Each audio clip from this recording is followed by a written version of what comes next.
अस्सलाम वालेकुम नाजरीन, आप देख रहे हैं न्यू बीबीसी न्यूज एचडी और मैं हूं आपकी मेजबान सना चौधरी। शामिल करते हैं आज की अहम खबरें।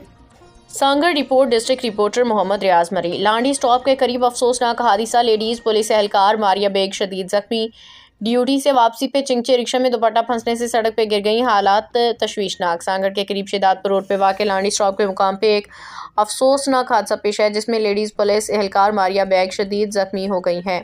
तफसीलात के मुताबिक मारिया बेग अपनी ड्यूटी मुकम्मल करने के बाद शेदातपुर थाने से घर वापस जा रही थी कि रास्ते में चिंचे रिक्शा में सफ़र के दौरान अचानक उनका दुपट्टा रिक्शा में फंस गया। दुपट्टा फंसने के बायस वो तवाज़ुन बरकरार न रख सकी, सड़क पर गिर के शदीद जख्मी। वाक़े के फौरी बाद अहले खान और मुकामी अफराद ने तशवीशनाक हालत में सिम्स अस्पताल शेदातपुर मुंतकिल किया, जहाँ उन्हें इब्तदाई तिब्बी इमदाद फराहम की गई। ताम उनकी हालत नाजुक होने के बायस डॉक्टरों ने बेहतर इलाज के लिए उन्हें हैदराबाद रेफर कर दिया।